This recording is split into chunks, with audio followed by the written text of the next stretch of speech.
Kaakibat ng pagmamahal ng buo at totoo ay ang posibilidad ng sakit na hindi biro. Dahil ang pusong nagmamahal ng lubusan ay siya ring unang napupunit kapag dumating ang hindi inaasahang pamamaalam. Ikaw, kabarangay, sino ang greatest heartbreak mo? Dear Papa Dudut, ang katawan natin kapag nasugatan ay maaari itong malunasan agad sa pamamagitan lamang ng pag-inom ng gamot. Pero kapag ang puso na natin ang nasaktan, walang gamot ang makatutulong para malunasan ang sakit na nararamdaman mo. Magandang araw po sa inyo at sa lahat ng bumubuo ng inyong programa. Tawagin niyo na lamang po ako sa pangalang Sandra. 35 years old at isang accounting assistant. 14 anyos lamang ako noong una kong naranasan ang tinatawag nilang puppy love. Taong 2004, second year high school lamang ako noong nagkaroon ako ng atraksyon sa fourth year high school student na si Lance. Hindi naman talaga siya yung tipo ng pang-campus crush na level. Sa katunayan ay wala ngang masyadong nagkakagusto sa kanya noon dahil tipikal lang ang itsura nito. Pero naakit ako sa kanya dahil sa napaka-makulay nitong personalidad. Una ko siyang nakilala noong nagkaroon ng school congress sa paaralan namin kung saan ay ilang piling mag-aaral mula sa iba't ibang eskwelahan ang nagsama-sama para sa 3 araw na pagtitipon. Kaming dalawa ni Lance ang napiling kumatawan sa naganap na school pageant at doon mismo nabuo ang paghanga ko sa kanya. Simula noon tuwing nakikita ko siya sa eskwelahan ay nag-iiba ang kabog ng dibdib ko na para bang kinikilig ako o Papa Dudut.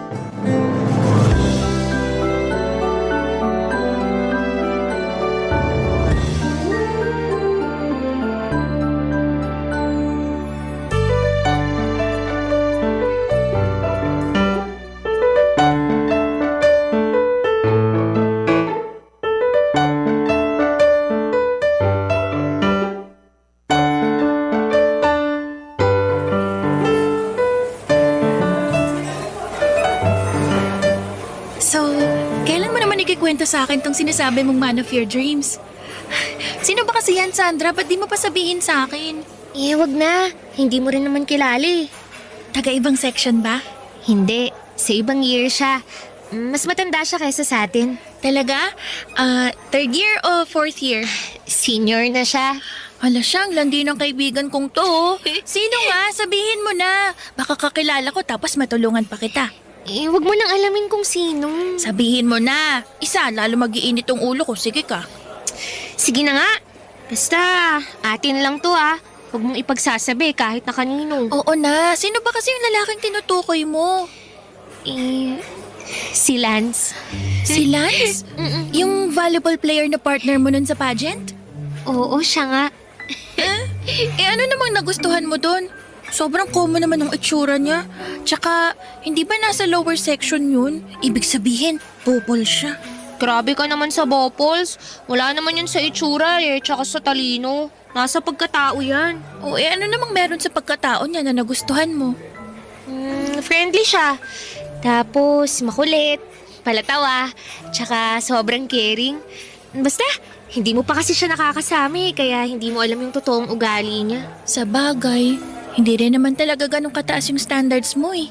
Nung elementary nga tayo, nagka-crush ka rin dun sa uhugin nating kaklase, di ba? Hoy, cute din naman kasi yung kaklase natin yun noon. Ay nako, pero alam mo, tropa ni Lance yung kaklase natin, si Michael. Pareho silang naglalaro ng volleyball eh. Totoo ba? Oo, ang alam ko tambayan nila yung old grandstand sa likod ng school. Baka nandun sila ngayon. Gusto mo puntahan natin? Wag na. Ano namang gagawin natin dun? Siyempre, tutulungan kitang pormahan si Lance. Alam nga namang hanggang crush-crush ka na lang dyan. Sa susunod na lang? Ngayon na. Wala kang mapapala sa patwitams mo dyan. Hindi na uso yung ganyan, no? Sakto na kay Michael yung notebook ko sa Filipino. Kinopya niya yung board ko sa Ibong Adarna. Kunwari, kukunin natin yung notebook ko para may rason tayong lapitan sila. Pero, hindi ko alam kung... Shhh! Wala nang pero-pero. Halika na.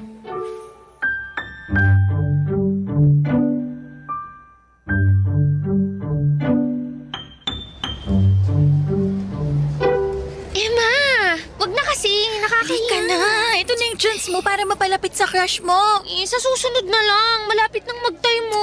Ano ka ba? May 15 minutes pa. Huwag kang ano dyan. Nandito na tayo kaya bawal nang umatras.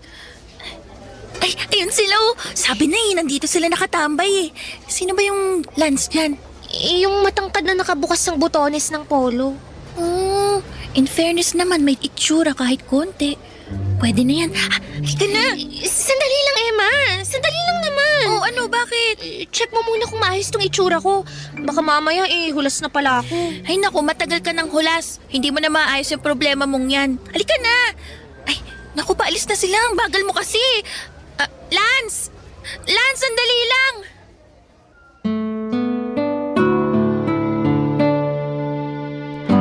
Papa Dudut, may hiyamang nararamdaman noon ay naglakas loob akong hingin ang cellphone number ni Lance. Tinext ko siya kinagabihan at nagulat ako dahil mas mabilis pa sa 4:00 noong nireplyan niya ako na parabang matagal na niya akong inaantay na mag-text sa kanya.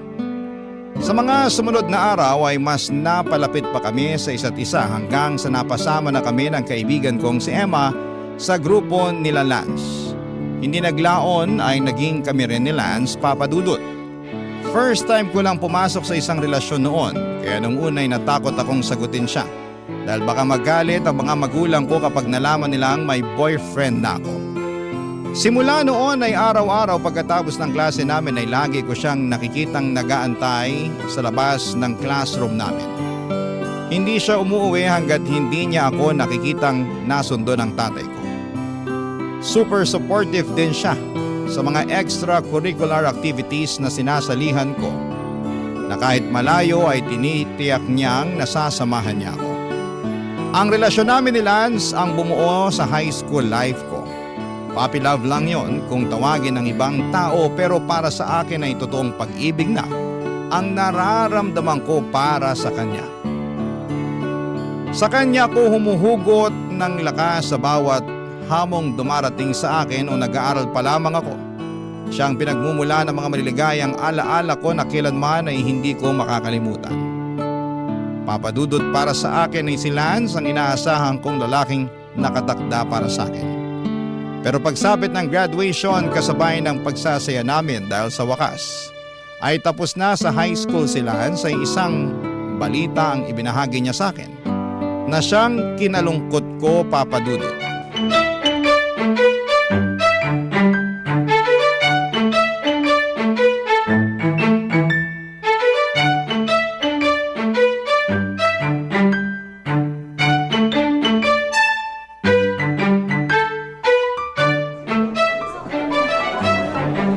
Sandra!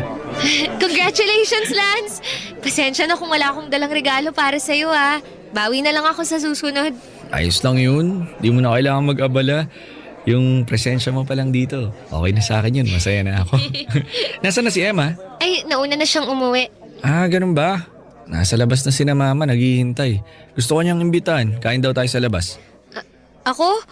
Naku, paano yan? Hindi ako nakapagbihis ng maayos Tingnan mo itong itsura ko. Mukha lang akong mamimili sa palengke. Uy, grabe. Maganda naman yung suot mo Alam mo, kahit ano pang isuot mo, maganda ka pa rin. Di ka na. Teka lang, sandali. May nakakalimutan ka yata. Ano? Hindi ba may sasabihin ka dapat sa akin? Yung tungkol sa sinabi ng mama mo kanina. Ah, yun ba? Mamaya na lang natin pag-usapan pagkatapos natin mananghalian. Lance, sabihin mo na ngayon. Kanina ko pa yan iniisip Mas mabuting ipaalam mo na sa akin para mapanatag na ako. Di ko kasi alam kung paano ko sasabihin tong balitang to sa'yo Ang totoo kasi niyan, kahit ako, di ko pa talaga tuluyang natatanggap yung mangyayari. Mangyayari? Ano ba kasi yun? May kinalaman ba to sa ating dalawa? Kasi Sandra, sa susunod na buwan, magmamigrate na kami sa US. Ano? Migrate?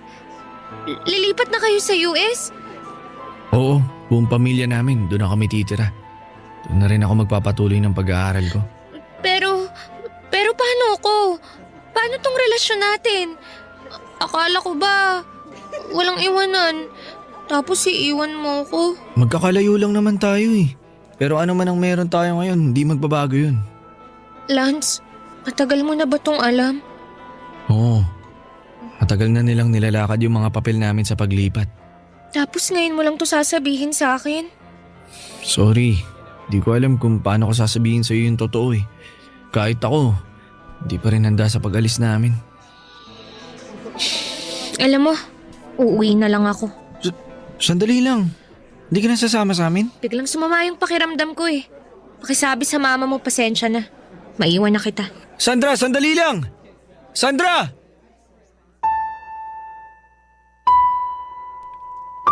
Papadudot, nagtampo ako noong nalaman kong lilipat na sa Amerika ang buong pamilya ni Lance. Hindi dahil huli ko nang nalaman ang pag-alis nila, kundi dahil sa kaalamang magkakalayo na kami ni Lance. Masyado na ako nasanay sa presensya niya na kung ilalayo siya sa akin ay parabang hindi ko kakayanin na hindi ko siya makita, makausap at mahagka ng personal. Pero sa huli wala rin kaming nagawa at gustuhin man naming magsamang dalawa ay kailangang sundin ni Lance ang pamilya niya. Sa mga sumunod na buwan ay halos araw-araw na ako nakatambay noon sa bahay nila Lance. Dahil doon ay mas naging close ko pa ang mga magulang niya, pati na rin ang nakababata niyang kapatid. Kung saan sila nagpupunta noon ay sinisiguro nilang kasama nila ako. Ramdam kasi nila na sa likod ng mga ngiting ipinapakita naming dalawa ni Lance ay ang kalungkutan sa nagbabadyang paghihiwalay naming dalawa. Kaya ang bawat araw patungo sa kanilang pag-alis ay tiniyak naming hindi yon masasayang. Akala ko noon ay tanggap ko na ang pagkakahiwalay ng landas namin ni Lance. Pero pagdating ng araw na yon ay daig ko pang namatayan sa sobrang pag-iyak. Halos agaw eksena nga kaming dalawa sa airport noon dahil hindi ko mapigilang ngumawa ng pumasok na sila sa airport. Sa huli tanging litrato, sulat at pangakong babalikan niya ako ang tanging naiwan sa akin sa kanyang paglipad papunta sa ibang bansa. Papadudot. Barangay Love Stories. Barangay Love Stories. Hindi madali ang naging long distance relationship namin ni Lance. Lalo na noong panahong hindi pa uso ang mga smartphones. Gabi-gabi ay lagi ako nakatambay sa computer shop para lamang maka-video call ang boyfriend ko. Sobrang mahal pa noon ang bayad sa computer, papadudot, na umaabot ng 50 pesos kada oras. Halos hindi na ako mag-recess noon sa eskwelahan para lamang makapag-ipon ng perang pang-internet. Hindi nga naglaon ay nakahanap din kami ng maayos na routine ni Lance. Sinisiguro namin na once a week ay nakakapag-usap kami online. Pati na rin sa mga importanteng okasyon ay lagi kaming nagtatawagan para mapanatili naming mainit ang relasyon namin. Matapos nga ang 5 taon simula nung umalis sila ay umuwi ng Pilipinas ang pamilya ni Lance para samahan ako sa pagtatapos ko sa kolehiyo. Doon ay isang bagay ang ginawa niya na mas nagpatibay sa aming relasyon.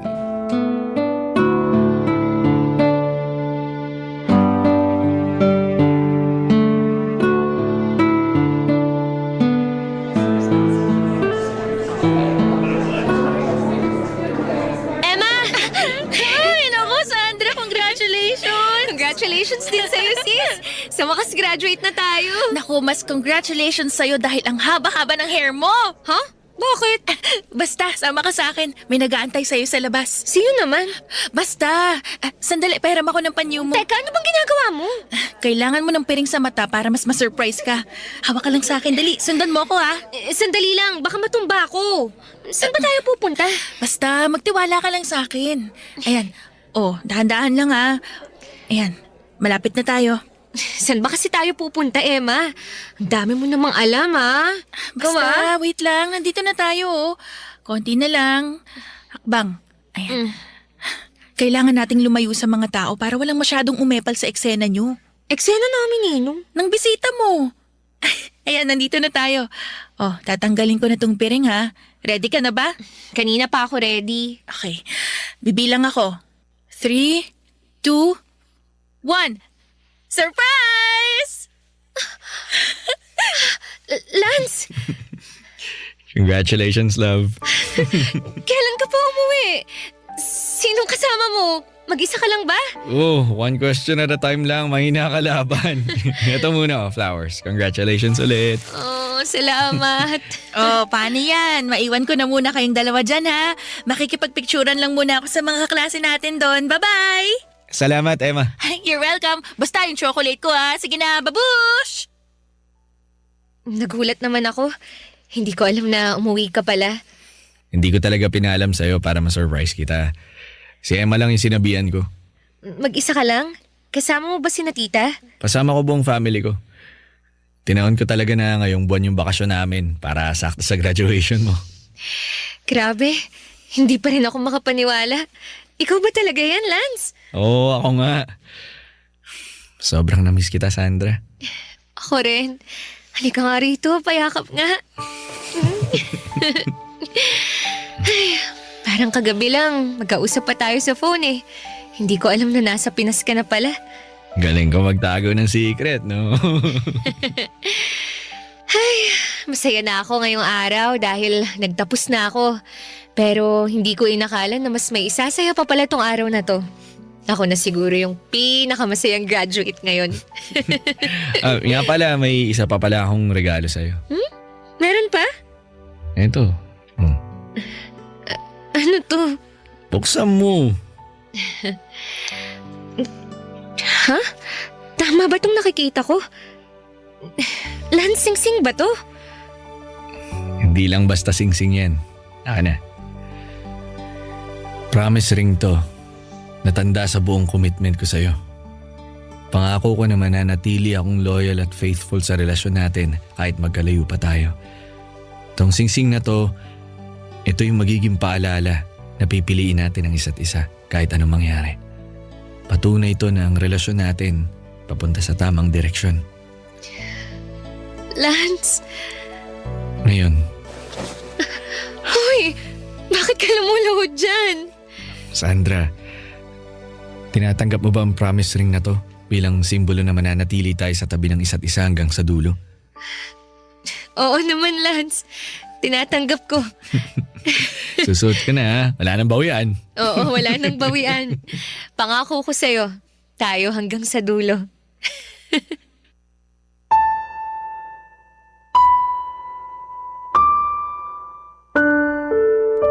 Kasabay ng pagtanda namin ni Lance ay ang pagyabong din ng aming relasyon.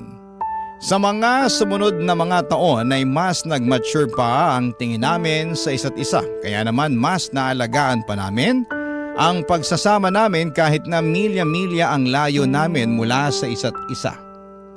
Papadudot, hindi namin namamalayan na umaabot na pala kami ng mahigit 10 taon sa aming relasyon. Nang mga panahong yon ay pinagplanuhan na naming magpakasal. Sa katunayan, may nakatakda ng taon kung kailan kami dapat mag-isang dibdib. Kaso nga lang ay hindi namin inakala na iba pala ang plano sa amin ng kapalaran. Bago natapos ang taong 2017 ay na-diagnose si Lance na merong colon cancer. Labis-labis ang pag-aalala ko para sa kanya noon. Na kung maaari lang ay lumipad na rin ako patungo sa Amerika para lamang maalagaan ko siya. Lumaban naman po si Lance at sumailalim siya sa hindi mabilang na chemotherapy at ilang mga operasyon para lamang malampasan ang sakit nito. Pero sa huli, ang cancer na dumadaloy sa katawan nito ang siyang nagwagi. Pagsabit ng 2019 ay masyado nang advance ang cancer ni Lance kaya minabuti nilang itigil na ang pagpapagamot dito. Doon na naisipan ni Lance na umuwi na lamang ng Pilipinas para gamitin ang nalalabi nitong panahon na makasama ako, Papa Dudut.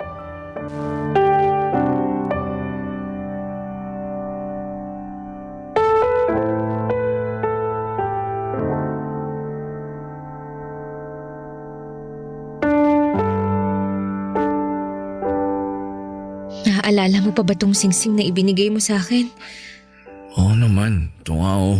Suot ko pa rin yung sa akin kahit maluwag na. Sabi mo, di ba, sasamahan mo ko hanggang dulo? Nangako ka sa akin na magsasama tayo hanggang sa huli. Pasensya ka na, love.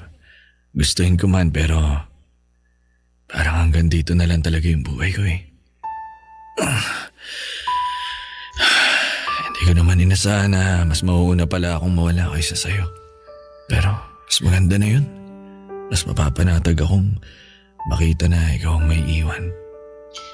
Ikaw ang magpapatuloy sa mga pangarap natin sa buhay. Hindi ko kaya, love. Kailangan kita. Kaya mo yan. Alam ko matatag ka. Na kaya mo nga na mag-isa kahit na mag-alayo tayong dalawa eh. Iba naman kasi yun. Kahit nasa malayo ka, alam kong nandyan ka pa rin. Pero ibang usapan na kapag nawala ka na. Hindi pa ako handa para sa bagay na yun. Ganito na lang isipin mo ha. Hindi ako mawawala. Magpapahinga lang. Love naman eh. Nagpapaalam ka na ba? Huwag muna please. Hindi. Hindi pa kita iiwan. Mananatili ako rito sa tabi mo hanggang sa katawan ko na mismo ang bumigay. Pero love, lagi mong tatandaan na mahalaga ka sa akin. Ikaw ang pinakamagandang parte ng buhay ko at babaunin ko ang mga alaala natin hanggang sa kabilang buhay. Pero gusto ko na maging buo ka pa rin kahit wala na ako. Paano ko yun gagawin kung wala ka na? Alam mo naman na ikaw lang ang tanging tao na bumuo sa pagkatao ko. Bata pa lang tayo, parte ka na ng buhay ko. Kaya paano ako magpapatuloy nang wala ka? Madali lang yan. Kapag nawala na ako, huwag mong pagsasarahan ng pinto yung mga tao sa paligid mo. Kasi sa kanila ka uhugot ng lakas. Kapag dumating na yung araw na kaya mo na, subukan mong umibig ulit. Di mo kailangang harapin ang mundo na mag-isa. Pangako, magiging matatag ako. Pero hindi ko maipapangako kung kakayanin ko pang umibig ng ibang tao. Siguro, hindi na. Iba ka eh. Wala na akong mahahanap at makikilalang katulad mo. Nasasabi mo lang yan dahil nandito pa ako. Pero gusto ko lang malaman mo na walang kaso sa akin kahit dumating yung panahon na ibang lalaki nang nilalaman ang puso mo. Sa katunayan, mas magiging masaya pa nga ako na makita ulit yung mga ngiti sa labi mo eh. Kahit na hindi ako yung rason nun. Ano ba itong pinag-uusapan natin? Love, pwede bang pass muna? Hindi pa ako ready sa ganitong klase ng usapan eh. Love, Ano yun, love? salamat. Kasi minahal mo ako. Hanggang dulo. Papadudod sa mga nalalabing panahon ni Lance ay siniguro kong bawat oras ay makakasama ko siya. Walang araw akong pinalampas na wala kaming ginawa kundi ang bumuo ng mga alaala na pareho naming dadalhin sa magkabilang mundo. 2 buwan matapos ang pag-uusap naming yon ay tuluyan na ngang nagpaalam si Lance. Hindi man kami kasal ay daig ko pa ang nawala ng asawa. Wala na ang kaisa-isang kakampi ko sa buhay na tanging nakakaintindi sa akin. Walang tahanan ko na ipinangako kong habang buhay kong aalagaan at sasamahan. Wala ang lalaking gabi-gabi kong ipinagdarasal na makakasama ko hanggang sa huling hininga. Papadudod sa pagkawala ni Lance ay para akong naiwan sa isang mundong walang kulay. Para bang kasabay ng pagpigil ng tibok ng puso ni Lance, ay tumigil na rin ang buhay ko. Hindi ko po mailarawan sa salita kung gaano ang sakit na nararamdaman ko noong kinuha mula sa akin si Lance. Kung mas may malungkot pa sa salitang kalungkutan, ayun na siguro ang nararamdaman ko noong namayapa siya. Papa Dudut, simula noon ay hindi na bumalik pa ang ngiti sa mga labi ko at pawang kalungkutan lamang ang nararamdaman ko. Barangay Love Stories. Barangay Love Stories. Papa Dudut, sa sumunod na taon ay mas lalo pang nasira ang mental health ko noong nagkaroon ng lockdown dahil sa pandemic. Dahil nasa loob lamang ako ng bahay buong araw ay mas lalo akong nangulila sa pagkawala ni Lance. Halos mabaliw na nga ako noon dahil wala man lang akong maayos na makausap tungkol sa nararamdaman ko. Suportado naman ako ng sarili kong pamilya pero hirap silang intindihin ako lalo na't hindi nila alam ang pinanggagalingan ko. Pagkatapos ng pandemic ay tuluyan nang nagbago ang buhay ko, Papa Dudut. Nawala na ang dating Sandra na nakilala nila bilang masiyahin at palakaibigan. Sa pagkakataong yon ay naging mailap ako sa mga tao. Mas gusto ko na lamang noon na mag-isa at hindi ako lumalabas ng bahay maliban na lamang tuwing pumapasok ako sa trabaho. Ni walang makalapit sa akin noon dahil nagsimulang magbago ang pakikitungo ko sa mga taong nakapaligid sa akin. Para bang ang mundo ko noon ay tuluyan ng binalot ng kadiliman. Hanggang sa netong nakaraang taon lang ay isang baguhang empleyado sa kumpanya kung saan ako nagtatrabaho ang biglang pumasok sa buhay ko. Siya si Anton na hindi ko inaasahang unti-unting babago sa masalimuot kong buhay, Papa Dudut.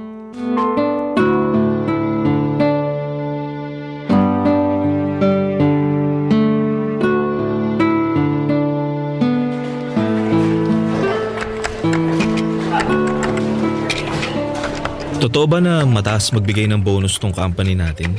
Kaya kasi ako nag-apply dito kasi malaki daw sila magbigay ng bonus eh.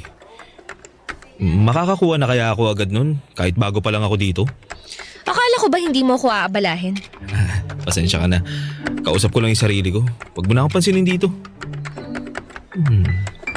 Totoo nga ang chismis na suplada ka. Anong sabi mo? Wala. Ang sabi ko, aantayin ko na lang yung tinatapos mo. Tapos na ako. Antayin mo na to, aayusin ko lang yung mga kailangan mo. Bilis naman. Kala ko makakatambay pa ako dito ng matagal eh. Sa tingin mo, pwede rin kaya mag-request ng bagong aircon sa office namin? Mas malamig pa kasi yung electric fan kaysa sa buga ng aircon namin eh. Okay, nice talking to me. Ito na yung mga kailangan mo. Oo. Okay ka lang?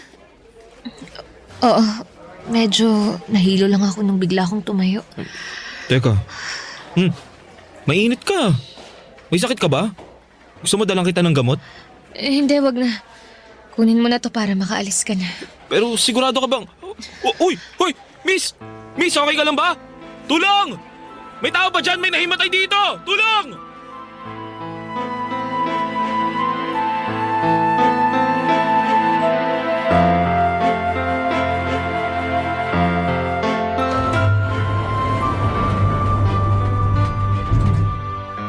Hoy, ikaw pala ulit. Kaka-out mo lang din? Oo, pauwi na ako. Ano? Kumusta na pakiramdam mo? Okay ka na ba? Eto, okay na ako. Salamat pala kanina. Ikaw daw nagdala sa akin sa klinik. Wala yun. Kahit sino naman gagawin yung ginawa ko eh. Natural instinct, kumbaga. Ganyan ka ba talaga katahimik? O sadyang hindi ka talaga namamansin ng mga tao? Bakit mo naman natanong? Wala naman. Curious lang ako kung totoo ba yung mga sinasabi ng iba rito na mailap ka sa mga tao. Ano sa tingin mo? Mukha nga. Hindi ka mahilig sumagot sa mga taong kumakausap sa'yo eh. Kala ko nga introvert ka nung una. Minsan tuwing nagkakasabay tayo sa elevator, binabati kita pero di ka naman namamansin. Inisip ko na lang na baka mahiyain ka. Wala lang talaga akong ganang makipag-usap sa mga tao. Hindi naman sa nangihimasok ako pero ang kwento kasi sa akin, nagsimula ka raw magbago nung namatayan ka? Asawa o boyfriend? Di ko na maalala kung ano yung sinabi eh. Basta may nawala sa'yo na malapit sa puso mo kaya ka nagkaganyan. Alam mo, mauuna na ako sa'yo. Maiwan na kita. Sandali lang, marami pa akong itatanong sa'yo eh. Miss! Miss!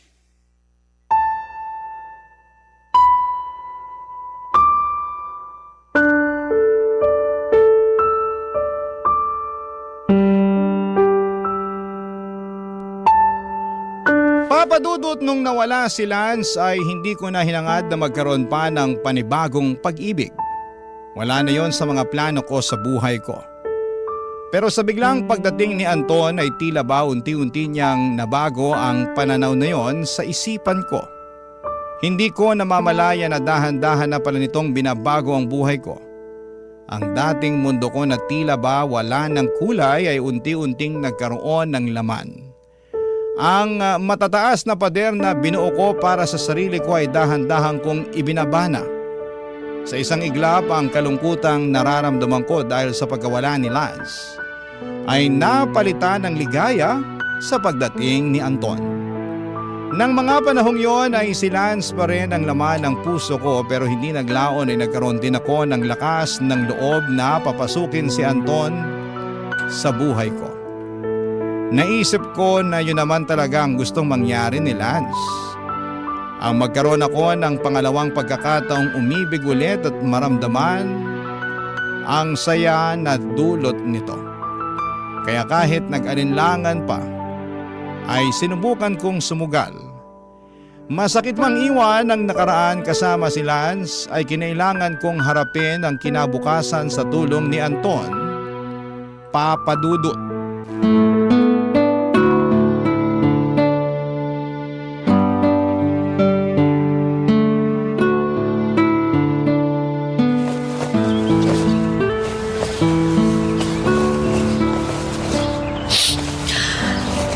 Ano ba to? Hindi na matigil yung luha ko.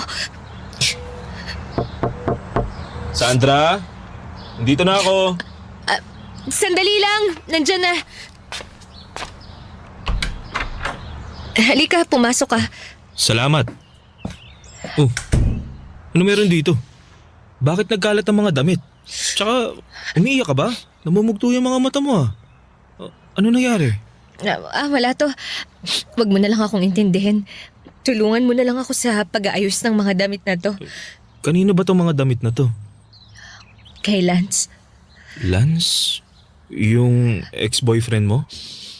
Oo, sa kanyang hatong mga to. Marami siyang natirang gamit dito sa bahay nung inaalagaan ko pa siya. Bakit mo naman biglang naisipang ilabas tong mga gamit niya? Matagal ko na dapat tong ginawa eh. Kaya hirap akong mag-move on mula sa kanya kasi hanggang ngayon nakakapit pa rin ako sa mga alaala niya. Hindi ako makapagsimula kasi kahit 5 taon na yung lumipas, siya pa rin yung laging laman ng puso't isip ko. Sandra, di mo naman kailangan madaliin to eh. Hindi madali ang magluksa, lalo na para sa taong minahal mo ng napakatagal. Pero hindi matutuwa si Lance kung mananatili akong ganito.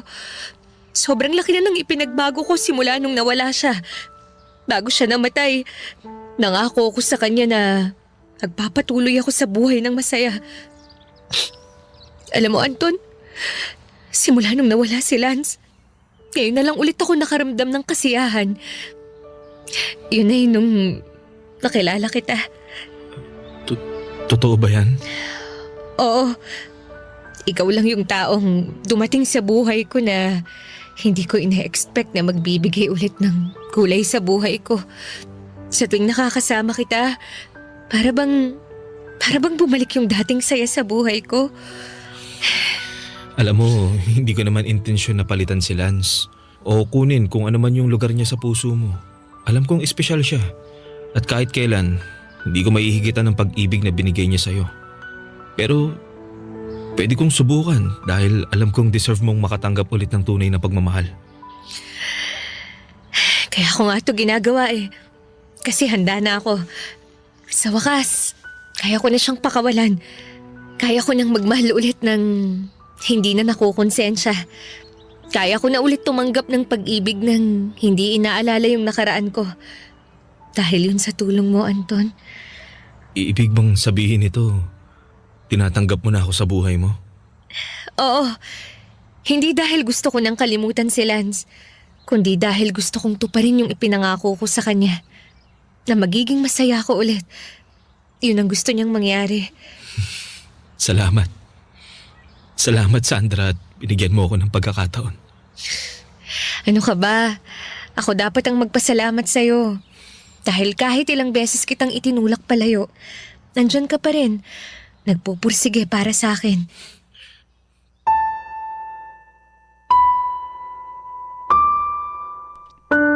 Papa Dudut, pinamigay ko na ang lahat ng damit ni Lance na nasa pangangalaga ko.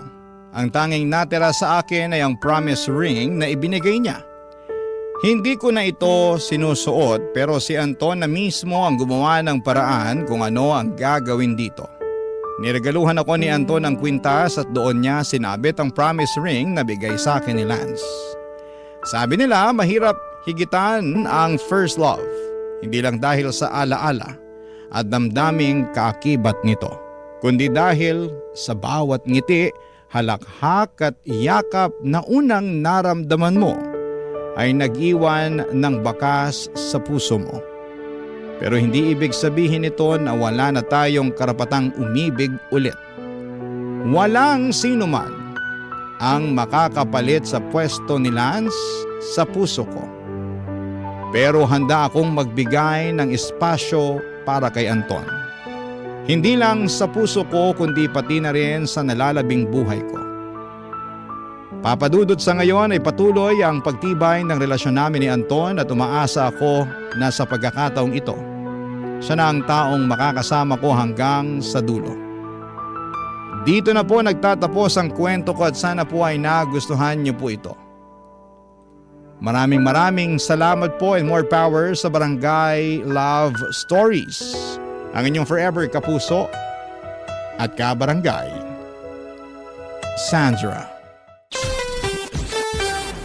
Ano ang masasabi mo sa ating Barangay Love Stories today? Aabangan namin yan sa aming comment section. Barangay Love Stories.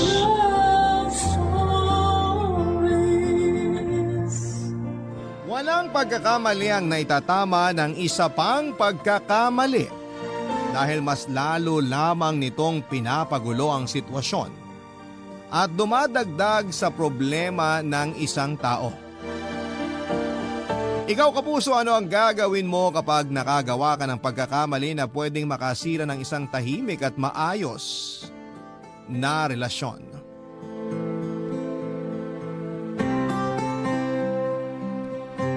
Dear Papa Dudut, hi po sa inyo at sa mga kabarangay natin na nakikinig ngayon. Itago nyo na lamang po ako sa pangalang Alexa, 32 years old at nakatira dito sa Pampanga. Sa totoo lang ay medyo kinakabahan ako habang ginagawa ko itong sulat dahil baka makilala ako ng mga kaibigan ko na masugid ding tagapakinig ng inyong programang Barangay Love Stories. Kaya naman sinadya ko pong baguhin ang ilang impormasyon dito sa sulat ko para maingatan na rin ang aking pribadong buhay. Papa Dudut, may 6 na taon na kaming kasal at nagsasama ng asawa kong si Arnold nang sa wakas ay magdalang tao na ako. Pareho kaming excited dahil ang tagal naming hinintay na mangyari yon. Sino ba namang mag-asawang hindi gugustuhin na magkaroon ng anak, hindi ba? Ang sabi ng doktor noon ay wala namang may diferensya sa amin ni Arnold. Perfect timing lang daw talaga ang kailangan para makabuo kami.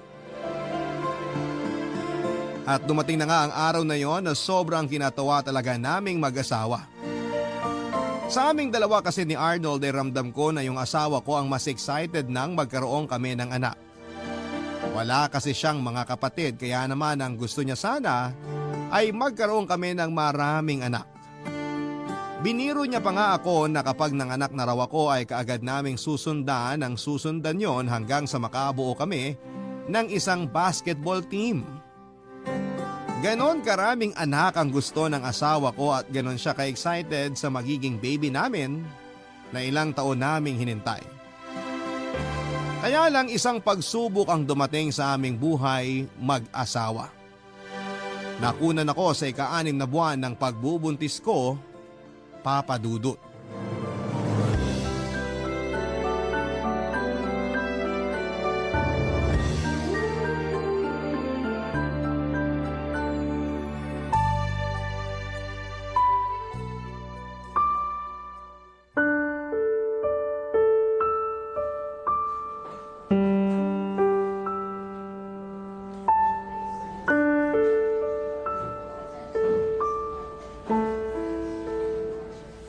Etong lugaw, kumain ka na Alexa. Salamat. Ang sabi ng doktor, pwede ka na raw makauwi bukas. Mabuti naman para hindi na lumaki pa ang babayaran nating bill dito sa ospital.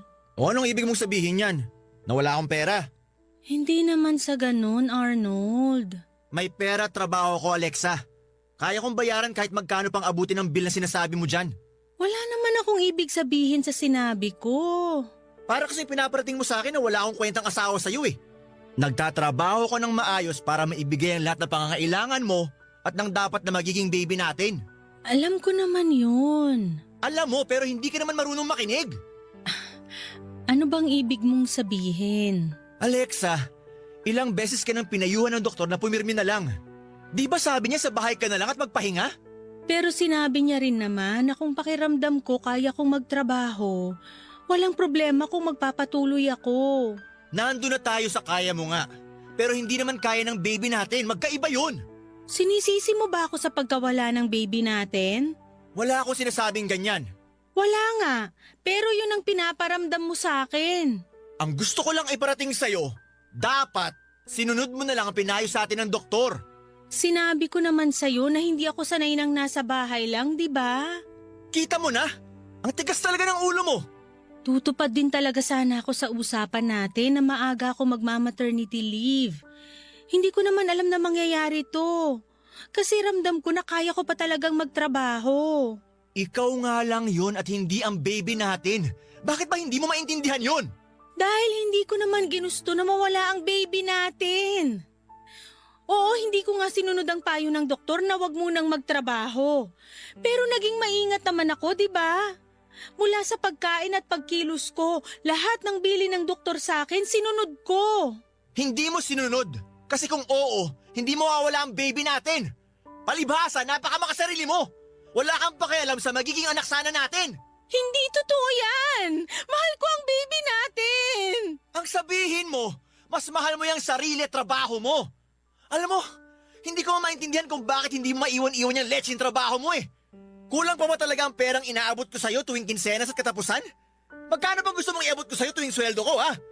Gusto mo ba na ibigay ko na sa'yo ang buong sweldo ko at gumabang na lang ako papasok sa trabaho at pauwi sa bahay? Ano? Ganun ang gusto mo? Arnold, sinabi ko na naman sa iyo ang dahilan kung bakit ayoko mag-resign.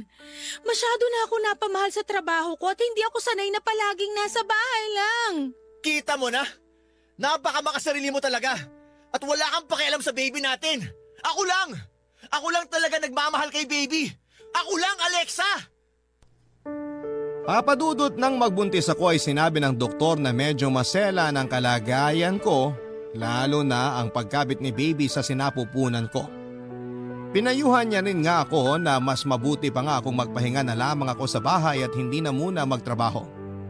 Pero dahil malakas naman ako noon at wala akong kahit na anong kakaibang nararamdaman, sinabi ko na maaga na lang akong magma-maternity leave. Sinabi ko rin sa doktor na malakas ang pakiramdam ko sa katawan ko kaya wala siyang kahit na anong dapat na ipag-alala sa akin. Kaya lang dahil na rin siguro sa puyat at stress ko sa trabaho ay bigla na lamang akong dinugo isang araw. At doon na nga nangyari na nalaman namin na wala na ang baby namin dahil tuluyan na siyang bumitaw, Papa Dudut. Sobra din po akong nasaktan noon at syempre ako ang nanay at ako ang nagdala kay baby ng ilang buwan sa sinapupunan ko. Pero ang mas masakit lang kasi doon ay ako rin ang sinisisi ng asawa ko sa mga nangyari. Siguro nga ay kasalanan ko talaga pero sa mga oras na yon ay kailangan ko rin naman ang karamay. Pero yon ang hindi pinaramdam sa akin ni Arnold. Dahil kahit na hindi niya diretsyong sinabi sa akin ay alam kong galit siya. At ako lang ang sinisisi niya sa pagkawala ng baby namin, Papa Dudut.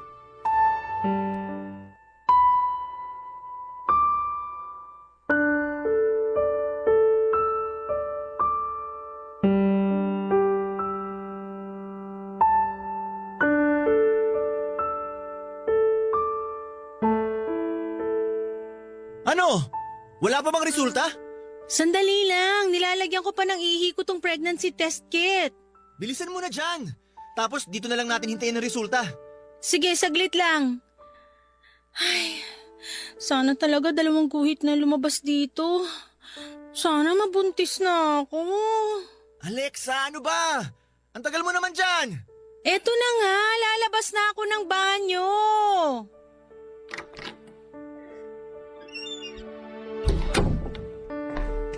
Nasaan yung pregnancy test kit mo? Eto, lalagay ko na dito sa lamesa. Oh, bakit wala pa lumalabas na kahit na anong guhit? Saglit lang, Arnold. Maghintay lang tayo ng konti. Ayan na, may lumalabas ng guhit. Sabi sa'yo, mabilis lang yan eh. Teka, ano to? Isang guhit lang ang lumabas? Ibig sabihin, negative pa rin ang resulta. Hindi ako tanga, Alexa. Alam kong ibig sabihin ng isang guhit na yan. Ang ibig kong sabihin, bakit hindi ka pa rin buntis? Hindi ko alam. Paano hindi mo alam? May katawan mo yan. Alexa, 2 beses sa isang buwan ka mag-pregnancy test. Pero puro negative naman na lumalabas na resulta. Anong magagawa ko kung ayaw talagang mag-positive ng resulta? Eh di ba ang sabi mo kagabi, delayed ang regla mo? Oo, pero isang araw pa lang naman akong delayed. Saka sumasakit na rin ang puson ko ngayon. Baka mamaya lang reglahin na rin ako. Sana pala hindi mo na lang sinabi sa akin para hindi na ako nagmukhang tanga na umaasang buntis ka. Pasensya na, Arnold. Nadulas lang naman ako nang sinabi kong hindi pa ako dinadatnan. Puro ka na lang pasensya. Siguro hindi mo sinusunod mga bilin ng doktor sa'yo, no? Siyempre sinunod ko. Iniinom ko nga lahat ng gamot na nireseta niya sa akin eh. Eh bakit nga hindi ka pa rin nabubuntis hanggang ngayon? Doktor naman ang nagsabi na kailangan lang nating timingan ng pagsisex para makabuo tayo ng baby. Anong timing pa ba ang kailangan? Eh halos 1 taon na tayong sumusubok pero wala namang nangyayari. Nakakapagod ang umasa, alam mo ba yon? O bakit? Ikaw lang ba napapagod? Ako rin naman ah. Mas pagod pa nga ako sa'yo kasi ang dami kong iniinom na kung ano-anong gamot para lang mabuntis ako. Kulang pa kasi ang effort na ginagawa mo. Alam mo siguro, dapat sundin mo na rin ang payo ng doktor na huwag ka na muna magtrabaho. Bakit napunta na naman sa trabaho ko ang usapan na to? Kasi ang sabi ng doktor, kailangan mong iwasan ng pagod at stress. Sa tingin ko, masyado ka na nabibigyan ng stress ng opisina nyo. Arnold, kinakaya ko namang hatiin ang oras ko. Saka ayokong mag-resign kasi sayang naman yung promotion na binigay sa akin ng boss ko. Kita mo na? Ayaw mo talaga siguro na magkaanak tayo, no? Ano ba yung sinasabi mo? Totoo naman, di ba? Kasi kung gusto mo talagang makabuo tayo ng bata, susundin mo lahat ng pinayo ng doktor sa'yo. Kasama na doon ang pagre-resign mo sa trabaho. Baka naman nakakalimutan mo, Alexa. Yang trabaho mo rin ang dahilan kung bakit nawala ang anak natin. Kung hindi dahil sa pagmamatigas mo noon, edi sana kasama pa rin natin si baby ngayon. Papadudod ilang beses pa kaming sumubok ni Arnold na gumawa ng baby pero palaging negative ang lumalabas sa pregnancy test kapag na-delay ako. Yun ang palaging kinakagalit sa akin ng asawa ko. Hindi ko raw kasi sinusunod ang sinasabi ng mga doktor kaya raw siguro ay hindi kami makabuo ng bata. Minsan din ay sinasabi niya na baka sinasadya ko na hindi mabuntis dahil ayaw ko naman daw talaga. Hanggang sa mauuwi na naman sa pagtatalo ang paninisi niya sa akin dahil sa pagkawala ng baby namin. Sobrang sakit din naman para sa akin nang makunan ako pero pakiramdam yata ni Arnold ay siya lang ang nawala ng anak. Palagi niyang pinamumuka na kasalanan ko kung bakit nawala si baby sa amin. Alam ko na sabik talaga siya na magkaanak kami. Pero sinasabayan ko naman ang effort na ginagawa niya. Dahil kahit ako ay gusto ko na rin na magkaroon kami ng anak. Iniinom ko lahat ng gamot na nirereseta sa akin ng doktor at nag-i-exercise din ako kahit na hindi ko yung ginagawa dati at kumakain ako ng masusustansyang pagkain. Pati nga ang posisyon sa kama na sinabi ng doktor pagdating sa pakikipagromansa ay sinunod ko na kahit pa nahihirapan ako. Pero hindi pa talaga binigay sa amin ng Diyos noon ang oras para muli kaming magkaroon ng anak, Papa Dudut. Ang mga kwento ng pag-ibig, kwento ng buhay at kwento ng pag-asa. Nasa Spotify na, Barangay Love Stories. Pakinggan kahit kailan, kahit saan. Barangay Love Stories sa Spotify. Kinig na, kabarangay! Papa Dudut, habang tumatagal ang pagsasama namin ni Arnold mula nang makunan ako ay mas dumadalas din ang pagiging mainitin ng ulo niya. Mas nagagalit siya kapag lumalabas na negative ang resulta ng pregnancy test ko. Nung una, madalas siyang sumasama sa akin sa ospital para magpa-check up kami at humingi ng payo sa doktor pero hindi nagtagal. Ako na lamang ang mag-isang pumupunta doon. Hanggang sa sundin ko na nga ang payo ng doktor na umiwas sa stress sa trabaho. Kahit ayoko talagang mag-resign dahil kaka-promote ko lang din noon ay sinunod ko na lamang ang payo niya at ang gustong mangyari ni Arnold na iwanan ang trabaho ko. Papa Dudut, akala ko kahit paano ay magiging maayos na ang pagsasama namin ni Arnold dahil sa ginawa ko. Umasa po ako noon na babalik na ang dating ugali ng asawa ko na mabait, malambing at mapagmahal. Bumawi rin ako sa mga pag-aasikaso ko sa kanya. Palagi ko po siyang pinagluluto ng masasarap na pagkain at pinagbabaon ko pa nga siya para sa trabaho niya. Ako na nga rin ang madalas na nagyayaya sa kanya na may mangyari sa aming dalawa dahil gusto ko na rin talagang maibigay sa kanya ang anak na matagal na niyang gusto na magkaroon kami. At gusto ko na rin talagang maibalik ang dati naming masaya na pagsasama. Pero hindi pa rin po yun nangyari lalo na nang magsimulang malulong si Arnold sa alak. Doon na rin siya nagsimulang saktan ako ng pisikal. Uuwi siya ng lasing sa madaling araw. Mainit ang ulo at kapag nagkasagutan kami dahil sa pagkalasing niya, masasampal na niya ako o kaya ay matatadyakan. Lahat yon ay tiniis ko pa rin, Papa Dudut. Dahil patuloy akong umaasa noon na babalik pa rin ang lalaking sobra kong minahal, Papa Dudut.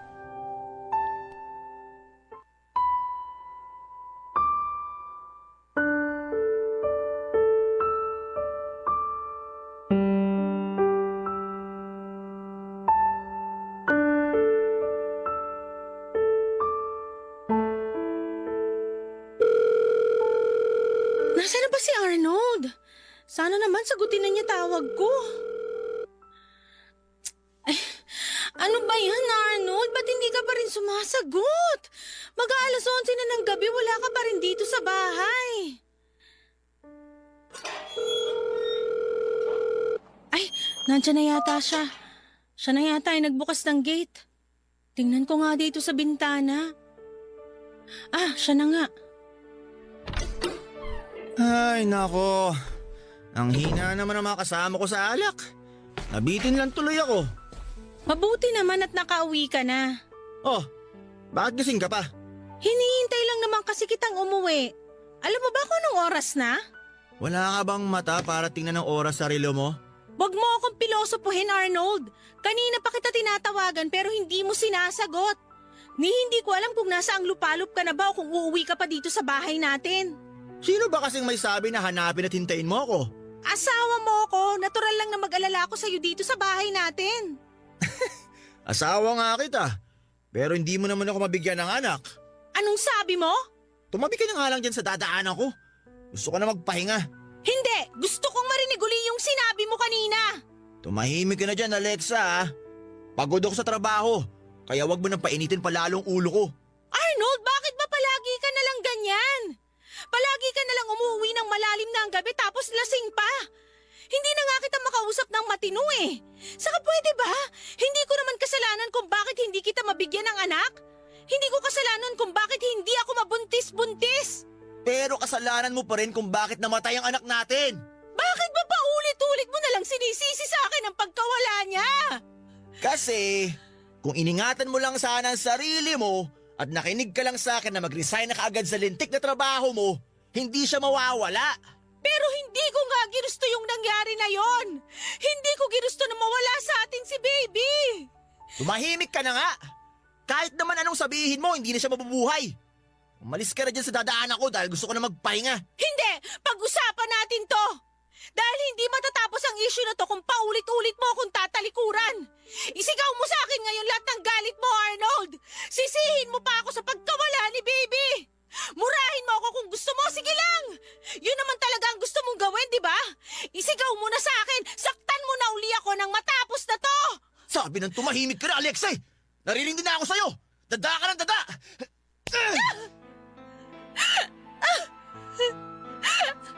Ano? Masaya ka na? Masaya ka na sinasaktan mo ako? Nababawasan na ba yung galit dyan sa dibdib mo? Arnold, naiintindihan naman kita. Naiintindihan ko yung sama ng loob mo dahil sa pagkawala ng baby natin. Pero alam mo, sa totoo lang, pagod na rin ako. Pagod na akong intindihin ka at yung galit mo sa akin. Alexa! Saan ka pupunta? Alexa, huwag kang bastos! Bumalik ka rito! Papadudot, lahat naman siguro tayo ay marunong mapagod at lahat ng pagtitiis ay may hangganan. Masyado nang mabigat ang mga pinagdadaanan ko sa kamay ng asawa kong si Arnold. Hindi ko na kaya pang tiisin ang pananakit, mura at paulit-ulit na paninisi niya sa akin dahil sa pagkawala ng anak namin. Pareho namang kaming nawalan. Pero bakit parang pinamumuka niya sa akin na siya lang ang nasasaktan noon? Lagi niyang pinaparamdam na para bang wala akong naging pagmamahal o pagmamalasakit sa anak namin na ipinagbuntis ko. Kung tutuusin ay ako nga ang dapat na mas masaktan dahil ako ang nagdala kay baby sa sinapupunan ko, pero hindi yon ang nakikita ni Arnold. Pinaparamdam niya sa akin na naging napakawalang kwenta kong nanay sa dapat na magiging anak namin. Bigla na lang tuloy akong nakaramdam ng pagod ng gabi na yon, Papa Dudut. Naramdaman ko na parang hindi ko na kayang tiisin pa ang ginagawa niya sa akin. Hindi ko na kaya pang paulit-ulit na lamang nasaktan ang asawa ko. At nang gabi na yon ay nag-decide na akong umalis ng bahay namin nang muli niya na naman akong saktan. Dala ko ang cellphone at wallet ko na nasa bulsa ko at kagad akong sumakay ng tricycle na nakaparada malapit lang sa amin. Dumiretso ako sa bahay ng pinsan at kumari kong si Kate. Kaya lang, wala naman siya doon sa bahay pero pinatuloy pa rin ako ng asawa niyang si Ryan, Papa Dudut.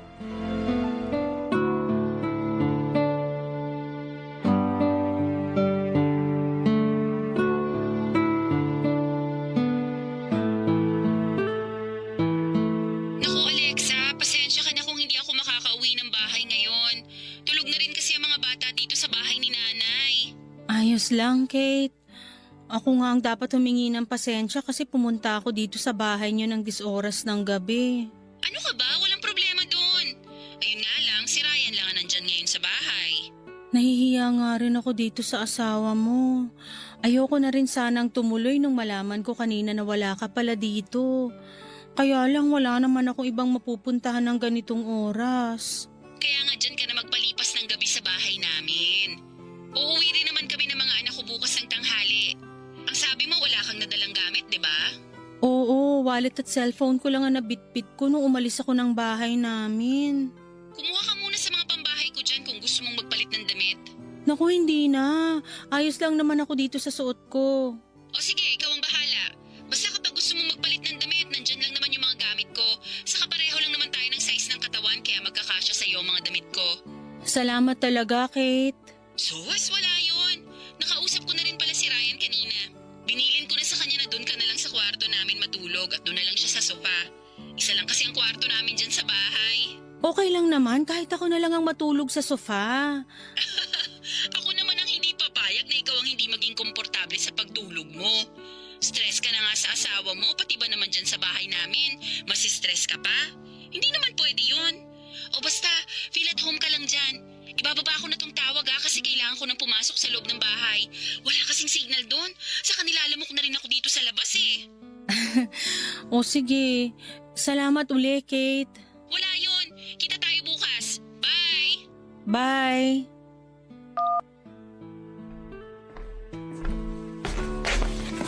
Alexa, kumain ka muna oh.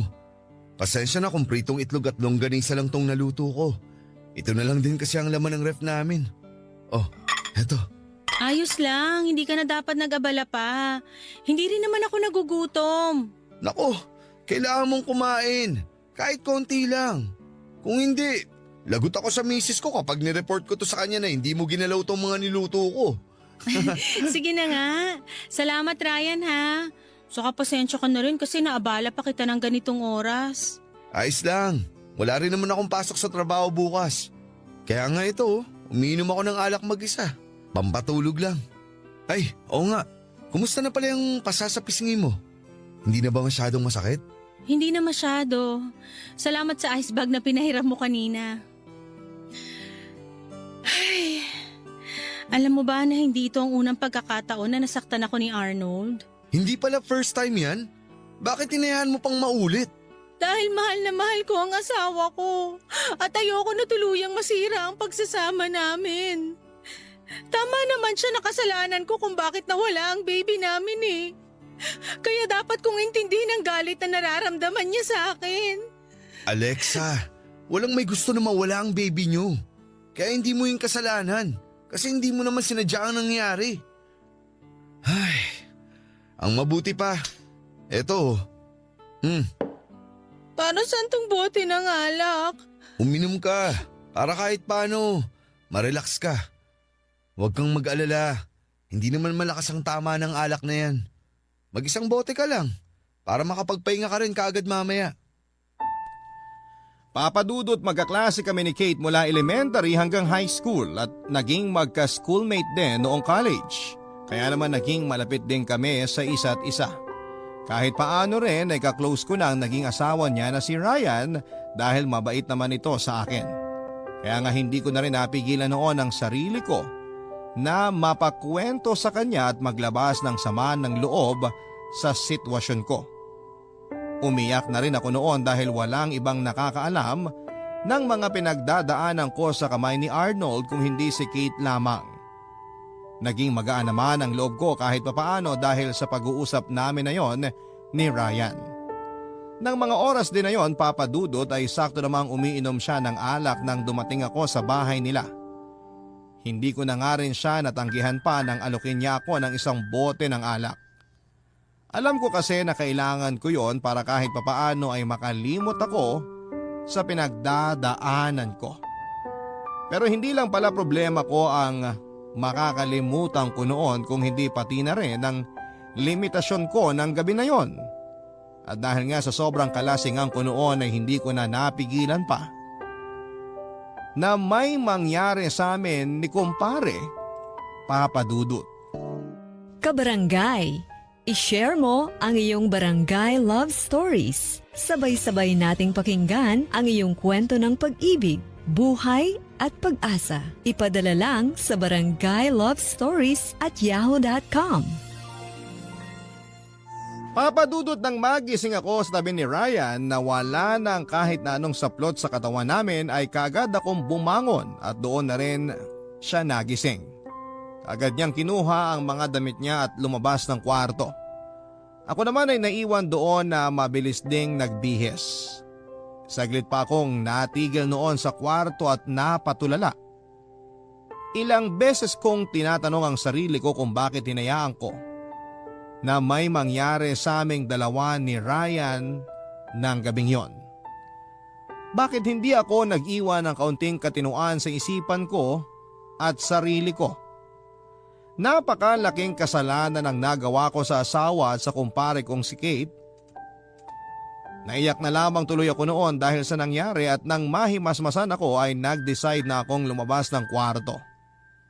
Noon naman papadudot ay naabutan ko si Ryan na naghahain ng almusal sa lamesa. Nung una ay tahimik lamang kaming pareho habang nagkakape hanggang sa siya na ang bumasag ng katahimikan na yon. Nagsorry siya dahil sa nangyari sa aming dalawa at sana raw ay maniwala ko na hindi niya intensyon na samantalahin ang pagkalasing ko. Naramdaman ko naman ang sincerity sa boses niya at alam ko na walang sapilitang nangyari ng gabing yon. Pareho naming ginusto yon, dala na rin ang spirito ng anak na nasa mga katawan namin ng oras na yon. Papadudod sinabi ko kay Ryan na mas mabuti pang kalimutan na lang namin ang nangyari sa aming dalawa. At nang makauwi nga si Kate kinahapunan ay halos hindi ako makatingin sa mga mata niya. Sobra kasi akong nakukonsensya dahil sa malaking kasalanan na nagawa ko sa kanya. Pero pinilit ko pa rin ang sarili ko na umarte na parang walang kahit na anong nangyari. At halos hindi na rin kami magkibuan noon ng asawa niyang si Ryan Papadudut.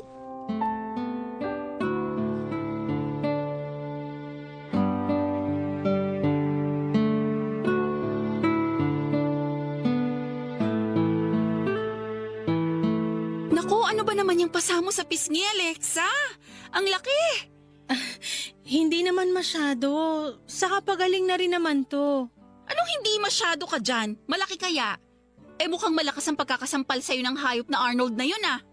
Lasing lang siya kagabi kaya niya ako nasaktan. Huwag mo na siyang ipagtanggol. Sigurado naman ako na hindi yun ang unang pagkakataon na nasaktan ka niya. Bakit ba kasi tinitiis mo pang makasama siya sa iisang bahay? Alam mo naman ang sagot dyan, Kate.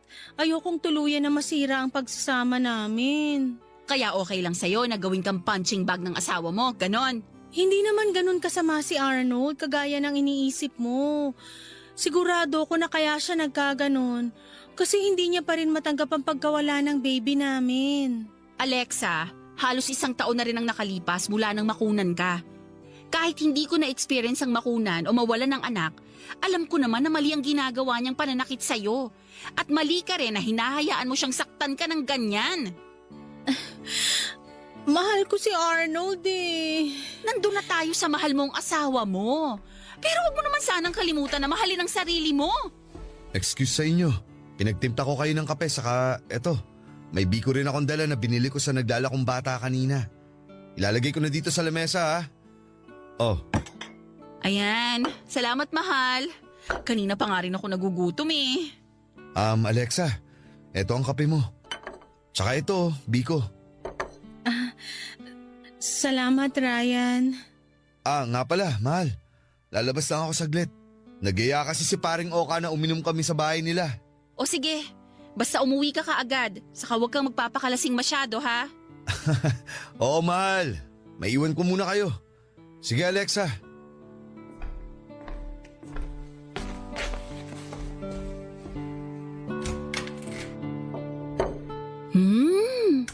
Ang sarap talagang magtimpla ng kape ng asawa ko.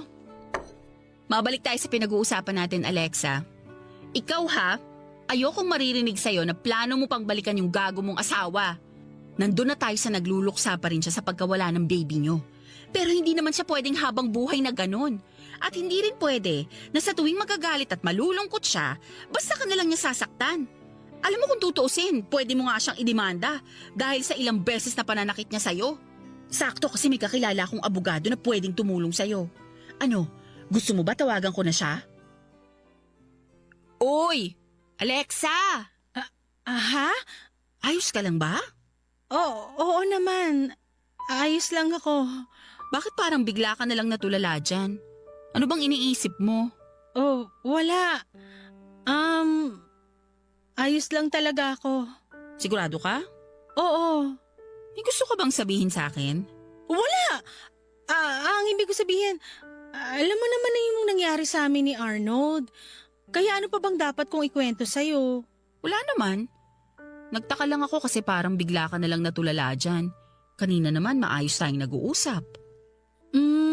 May naaalala lang ako kaya siguro parang bigla na lang akong natahimik.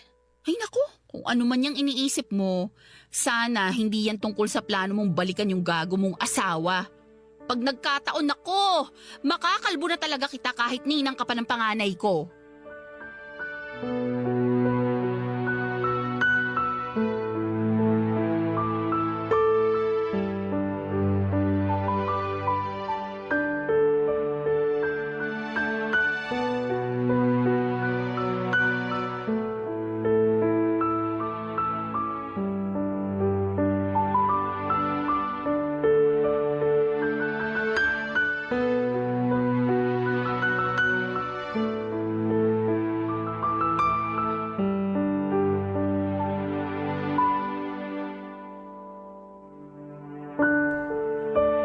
Papadudot sa kabila ng pangungumbinsin ni Kate na huwag ko nang muli pang balikan ang asawa ko ay hindi ko rin po nasunod yon. Dumating din kasi si Arnold sa bahay ni na Kate para humingi ng tawad sa akin. Nalaman niya raw sa isang pinsang ko na nandun ako kina Kate kaya doon din niya ako pinuntahan. Papadudot nakiusap si Arnold at halos umiyak at paulit-ulit na humingi ng tawad na tinanggap ko rin sa huli. Lumuhod na rin kasi siya noon sa harapan ko at hindi ko na nga rin napigilan ang sarili ko na maiyak. Nang ipaalala niya sa akin ang pangako na binitawan namin sa araw ng kasal namin sa simbahan. Na magsasama kami sa hirap at ginhawa at sinabi niya noon na gusto na niyang muling tuparin yon. Bumalik din tuloy sa isipan ko ang masasayang mga araw na magkasama kami at kung gaano siya naging mabuting asawa bago nawala ang anak namin. At doon na nga ako tuluyang nag-decide na sumama na sa kanya pauwi ng bahay namin. Papadudot, tinupad ni Arnold ang pangako niya na magbabago na siya at babawi na sa lahat ng mga naging pagkukulang at pagkakamali niya sa akin. Sinabi niya sa akin na kung gusto ko raw na bumalik sa pagtatrabaho ay hindi na raw niya ako pipigilan. Siya na nga rin ang madalas na nagluluto sa bahay namin kahit pagaling siya sa trabaho o kaya ay bago siya umalis ng bahay. Madalas din siyang may pasalubong na mga pagkain sa akin kapag umuuwi siya. At dahil nga sa effort na ginawa niya ay bumalik na rin ang pagmamahal at tiwala ko sa kanya. Muling naging maayos ang pagsasama naming dalawa. Pero hindi pala doon natatapos ang pagsubok sa relasyon namin dahil nakaramdam ako ng kakaiba sa katawan ko na hindi ko nagugustuhan nung umpisa pa lamang, papadudot.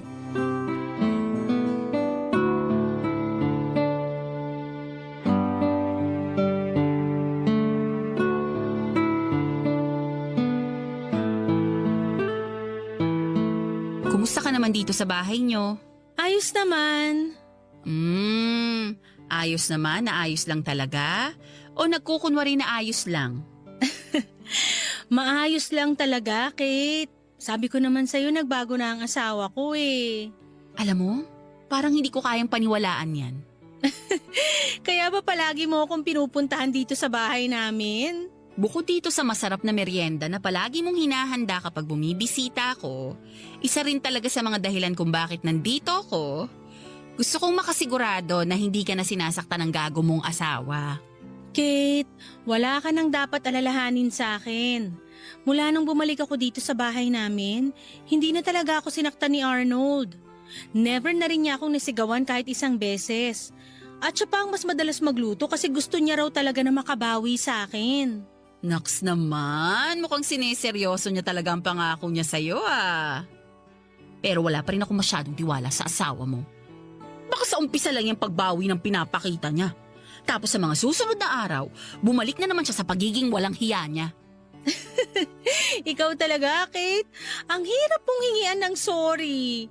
Ganun talaga. Kapag nasaktan na ako, matagal bago ako magpatawad. Kaya nga takot lang ni Ryan na gumawa ng kasalanan sa akin. Uy, Alexa! Ayos ka lang? Sandali lang ha. Magbabanyo lang ako.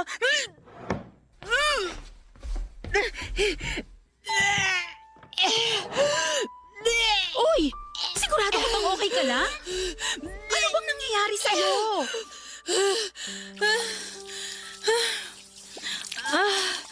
Wala lang to. Sumama lang bigla yung timpla ng tiyan ko. Sumamanlang ba talaga ang timpla ng tiyan mo? O may iba kang gustong sabihin sa akin? Kilala kita, Alexa. Alam ko kapag may tinatago ka sa akin at hindi masabi-sabi. Kate, ang totoo kasi, buntis ako. Nag-pregnancy test ako kahapon at positive ang lumabas na resulta. Talaga? Congrats! Sa wakas, magkakaanak na kayo ni Arnold! Tama ba yung narinig ko? Buntis ka, Alexa? Nako, sakto. Nandito na pala yung asawa mo. O ibibigay ko na muna ang moment na to sa inyo. Aalis na ako para makapag-usap kayong dalawa. Congrats uli, Alexa! Tawagan mo na lang ako mamaya, ha? Sige, Arnold, una na ako. Bye! Totoo bang magkakaanak na tayo, Alexa? Arnold, bakit nakauwi ka na kagad dito sa bahay? Di ba dapat mamaya pa ang tapos ng shift mo? Alexa! Yung tanong ko muna sagutin mo. Totoo ba yung narinig ko? Totoo bang buntis ka? Oo. Woo! Salamat po! Sa wakas buntis na ang asawa ko! Magiging tatay na ako! Woo! Uy, Arnold, huwag kang maingay. Baka may magalit na kapitbahay dahil sa kakasigaw mo dyan at mareklamo pa tayo sa barangay. Nako, sorry. Sobrang natuwa lang talaga ako at hindi makapaniwala. Sa wakas, Alexa, magkakaanak na tayo. Magiging isang totoong pamilya na rin tayo. Pangako, hindi ko kayo pababayaan na magiging anak natin. Gagawin ko ang lahat para maging isang mabuting asawa sa'yo at tatay sa anak natin. Asahan mo yan, Alexa. Kahit kailan, hindi ko sisirain ang pangako ko sa'yo. Papadudot ng ma-delay pa lang ako noon ay bigla na akong nakaramdam ng kakaibang takot at kaba. Hiniling ko noon na sana ay hindi tama ang hinala ko at hindi mangyari ang nasa isipan ko. Pero mas lalo lamang lumakas ang kaba ko nang may lumabas na 2 guhit sa pregnancy test kit na ginamit ko noon. Gusto ko pa sanang ulitin kaagad yon pero alam ko na kaagad sa sarili ko na tama ang resulta na lumabas doon. Buntis talaga ako sa pangalawang pagkakataon. Alam ko na dapat ay maging masaya ako kagaya ng asawa kong si Arnold Papadudut kahit mahigit 1 taon din namin hinintayon mula nang makunan ako. Pero may mali kasi sa nangyayari na yon dahil sigurado ako na hindi si Arnold ang ama ng pinagbubuntis ko. Malakas ang kutob ko na ang kumpare kong si Ryan ang totoong ama ng batang nasa sinapupunan ko noon. Pero wala akong pinagsabihan na kahit na sino tungkol sa bagay na yon. Kahit pa nga kay Ryan ay hindi ko sinabi ang hinala ko. Naging sobrang saya rin naman ni Kate nang tawagan ko siya at sabihin ko na totoo nga na buntis ako. Sinabi niya na ang anak daw namin ni Arnold ang magiging daan para tuluyan na kaming maging isang masayang pamilya ng asawa ko. Papadudot nang makapanganak ako ay doon ko nakumpirma sa sarili ko na hindi talaga si Arnold ang tatay ng baby ko. Wala man lang itong kahit na anong namana sa itsura niya. At kung pagmamasdan siya ng mabuti malaki ang pagkakahawig niya kay Ryan. Hindi tuloy buo ang sayang nararamdaman ko noon dahil sa pangyayari na yon at paano ako magiging totoong masaya kung ang tatay ng anak ko ay ang kumpare namin ng asawa ko. Hindi ko alam kung paano nangyari na parang naramdaman din ni Ryan na siya ang tatay ng anak ko. Dahil minsan niya akong kinausap tungkol dito. Tinanong niya kung sino raw ba talaga ang tatay ng anak ko at syempre mariin ko yung tinanggi. Paulit-ulit kong sinabi sa kanya na si Arnold ang tatay ng baby ko. Kaya naman kaagad niya rin akong tinigilan. Papadudot ngayon ay magta3 taon na ang anak ko at habang lumalaki siya ay mas lumalabas ang pagkakahawig niya kay Ryan. Nagiging dahilan din yon para lamunin ako ng takot at konsensya. Hindi ko na tuloy alam kung ano pa ba ang dapat kong gawin. Dapat ko bang sabihin na kay Arnold ang totoo kahit sobra na siyang napamahal sa anak ko? Naging mabuting kaibigan sa akin si Kate at sigurado ako na masisira ang pagkakaibigan namin kapag nalaman niya na may nangyari sa amin ang asawa niya. Pero hanggang kailan ko dapat itago ang lihim na ito? Hanggang kailan ako magsisinungaling sa kanilang lahat? Sana po ay matulungan niyo po ako sa problema kong ito at maraming salamat po sa pagpili nitong sulat ko. Ang inyong forever kapuso at kabarangay, Alexa. Barangay Love Stories.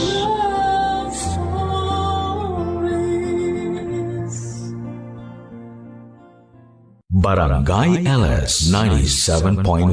97.1. Number 1. Forever.